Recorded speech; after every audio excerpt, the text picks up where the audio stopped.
Video তৈরি করার যাত্রা শুরু হয়েছিল আমার এই পটলের রেসিপি দিয়ে। আর আজকে পটলের ভর্তা তৈরি করব, এটা আপনাদের সাথে শেয়ার করব। ৫ বছর আগে ভিডিও করেছিলাম পটলের খোসার ভর্তার রেসিপি। হ্যালো এভরিওয়ান, আসসালামু আলাইকুম। আশা করছি সবাই ভালো আছেন। আলহামদুলিল্লাহ আমিও ভালো আছি আপনাদের দোয়া এবং আল্লাহর অশেষ রহমতে। যদিও ভিডিওর ভয়েস ওভার এবং আমার মনে আছে ওই ভিডিওটাতে আমি ভয়েস দিতে গিয়ে কতবার যে ভয়েস কাটছিলাম। আমি আসলে ভয়েস দিয়ে কেটে কেটে দেওয়া যায়, এখানে এত কিছু বুঝি না। জাস্ট ইউটিউবে সার্চ দিয়েছিলাম কিভাবে ভয়েস দিতে হয় বা কোন অ্যাপস দিয়ে করতে হয়, অ্যাপসটা কিভাবে নামাতে হয়, তো সম্পূর্ণ ইউটিউব থেকে দেখি এবং আমি করি।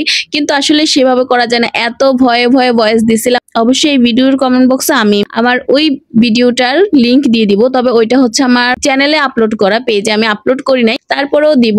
এখন পর্যন্ত তো আমি ঠিকঠাক মতো কথা বলতে পারি না, কথা ক্লিয়ার হয় না, তারপরেও বলবো এখন তো আর ভয় লাগে না, নির্দ্বিধায় কথা বলতে পারি। কথা যদিও আটকে যায়, সুন্দরভাবে কথা বলতে পারি না, গুছিয়ে কথা বলতে পারি না, তবে তখন যে পরিমাণে ভয় লাগছিল, পুরো ভিডিওটা একটু কথা ভুলের জন্য পুরো ভয়েসটাকে আমার কাটতে হয়েছিল। আমি চার ঘন্টা স্ট্রাগল করার পর কোন রকম মোটামুটি ভাবে একটা ভয়েস দিছিলাম। আর ভিডিও এডিটিং বলেন এবং ভিডিও ক্যাপচার কোয়ালিটি বলেন, কোনোটাই ঠিকঠাক ছিল না। তারপরেও আলহামদুলিল্লাহ আমার কাছে মনে হয় যে এই ভিডিওটার তুলনায় আমার কাছে ওই ভিডিওটা অনেক ভালো লাগে। আমি আমার চ্যানেলের মধ্যে অনেক সমস্যা আসছিল, তো আমি ওগুলার জন্য আমার ওই ভিডিওটা আমি কখনোই ডিলিট করিনি। অনেকগুলো ভিডিও আমাকে ডিলিট করতে বলা হয়েছিল, তো সবগুলো আমি ডিলিট করে দিয়েছিলাম ওই ভিডিওটা যাই হোক, কথা বলতে বলতে আমার ভিডিওটা দেখেই পুরোনো কথা মনে পড়ে গেল। আর কথা বলতে বলতে আমার অলমোস্ট এই রেসিপি হয়ে গেছে, আর এটার মধ্যে কোনো রেসিপি বললাম না। তো প্রথমে পটলগুলা সিদ্ধ করে নিয়েছি, তারপর ওগুলাকে বেটে বা শিলপাটায় বাটতে পারেন, আবার ব্লেন্ডারও করতে পারেন। তো আমি ব্লেন্ড করে নিয়েছি, আর এখানে আমি তেলের মধ্যে পেঁয়াজ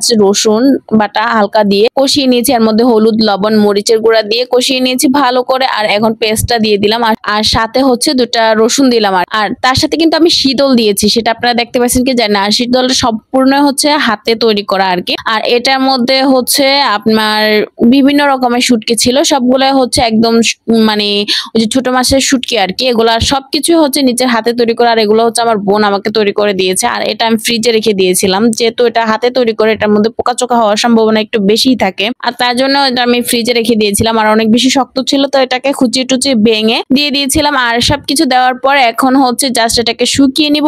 শুকিয়ে নিলে কিন্তু অলমোস্ট আমার ভর্তা রেডি, আর তারপরে খাওয়ার উপযোগী হয়ে যাবে আর কি। তো যাই হোক, কথা বলতে বলতে কিন্তু আমার পুরো ভিডিওটা শেষ হয়ে গেল।